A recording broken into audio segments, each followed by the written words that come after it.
বাংলাদেশের পলিটিক্যাল কোশ্চেনগুলোকে যখন কোর্টের দিকে ঠেলে দেওয়া হয়েছিল, ত্রয়োদশ সংশোধনীকে কোর্টের দিকে ঠেলে দেওয়া হয়েছিল, কোটা ব্যবস্থাকে কোর্টের দিকে ঠেলে দেওয়া হয়েছিল, পরিস্থিতি কিন্তু ভালো হয় নাই।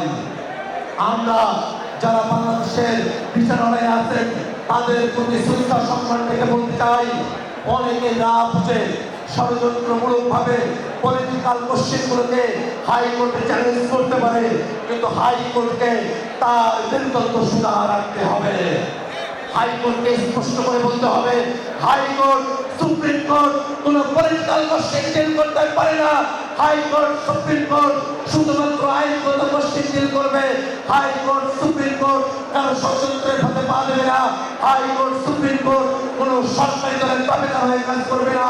অবশ্যই জনগণের রায়ের প্রতি সম্মান দেখিয়ে 24-এর অভ্যুত্থানে জনগণ যে অভিপ্রায় প্রকাশ করেছে, গণভোটের রায়ের মধ্য দিয়ে, হ্যাঁ জয়যুক্ত হওয়ার মধ্য দিয়ে জনগণ যে রায় প্রদান করেছে, তার বিপক্ষে বাংলাদেশের কোন কোর্ট যেতে পারে না।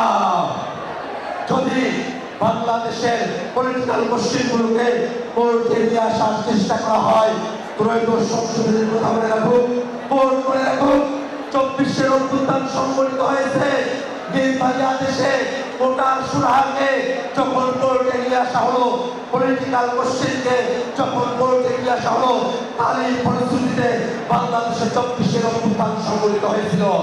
অতএব কোর্টকে মনে রাখতে হবে, তারা যদি সত্যিকার অর্থে বাংলাদেশ রাষ্ট্রকে অনুসরণে চায়, যদি তারা ক্ষমতার ভারসাম্যে বিশ্বাস করে, যদি তারা separation of judiciary, separation of parliament, separation of এক্সিকিউটিভে তারা যদি বিশ্বাস করে, তারা কোনোভাবে পলিটিক্যাল কোশ্চেনকে তারা কোর্টে ইন্টারফেয়ার করতে পারবে না।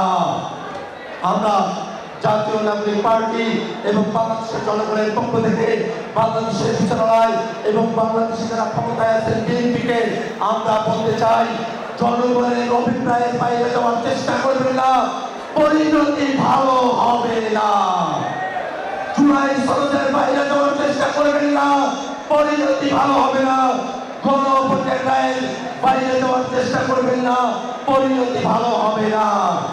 আমরা খেয়াল করতে গেছি, এই বিএনপি সরকার তারা তাদের মতো করে তারা সংবিধানকে তারা ব্যাখ্যা করে। যখনই সংবিধানের প্রয়োজন তাদের হয়ে করে ক্ষমতাকে টিকিয়ে রাখার স্বার্থে, তখন তারা সামনে সংবিধানকে নিয়ে আসে। অথচ মনে রাখা প্রয়োজন, কোন সংবিধানের সঙ্গে ফেলে গণ অভ্যুত্থান বাংলাদেশে হয় নাই, বরং ওই সংবিধানকে লঙ্ঘন করেই বাংলাদেশে গণ অভ্যুত্থান সংঘটিত হয়েছে। বর্তমানে বাংলাদেশ যে সাংবিধানিক ধারাবাহিক করা হয়, সেটা কোয়াজাই কনস্টিটিউশনাল, সেটা এক্সট্রা কনস্টিটিউশনাল, সেটা পিওরলি কনস্টিটিউশনাল ব্যাপার নয়। অতএব পিওরলি কনস্টিটিউশনাল দৃষ্টিভঙ্গি দিয়ে, সাংবিধানিক দৃষ্টিভঙ্গি দিয়ে, পুরোপুরি সাংবিধানিক দৃষ্টিভঙ্গি দিয়ে বাংলাদেশের জুলাই অভ্যুত্থান পরবর্তী রাষ্ট্র ব্যবস্থাকে ব্যাখ্যা করা সম্ভব নয়।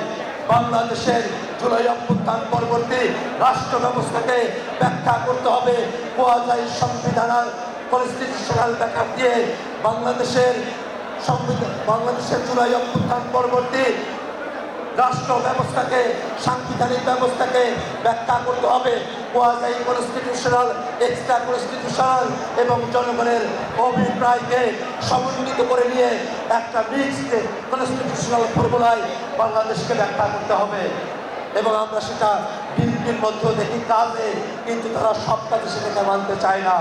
আমরা দেখেছি বাংলাদেশের প্রধানমন্ত্রী সংবিধানে উল্লেখিত শেখ মুজিবুর রহমানের ছবিকে সরিয়ে দিয়ে তিনি তার প্রেস মিটে জাতির উদ্দেশ্যে ভাষণ তিনি দিয়েছেন। কোথায় গেল সংবিধানের কথা? কারণ আমরা জানি এই সংবিধান যেটা বাংলাদেশে 24-এর অভ্যুত্থানের আগে পর্যন্ত ছিল, আওয়ামী লীগ জোর জবরদস্তিভাবে আওয়ামী লীগের এজেন্ডাকে এই সংবিধানে তারা যুক্ত করেছিল। অতএব নতুন করে বাংলাদেশকে গড়তে হলে আওয়ামী সংবিধান থেকে বেরিয়ে আসতে হবে। জনগণের সংবিধানকে প্রণয়ন করার জন্য অবিলম্বে বিএনপির সংসদ সদস্যদেরকে সংবিধান সংস্কার পরিষদের শপথ গ্রহণ করতে হবে। যদি দেশের বেগম খালেদা জিয়ার পথে থাকতে চান, অবিলম্বে জল খোলা করা না করে আপনারা সংবিধান সংস্কার পরিষদের শপথ গ্রহণ করবেন। কোনো ধরনের জনগণের সাথে চাতুরি করা যাবে না। জনগণকে সাথে নিয়ে, বাংলাদেশের মানুষকে সাথে নিয়ে জাতীয় নাগরিক পার্টি এনসিপি সংসদে এবং সংসদের বাইরে বাংলাদেশের সংস্কারকে, নতুন বন্দোবস্তকে বাস্তবায়ন করার জন্য কাজ করে যাবে।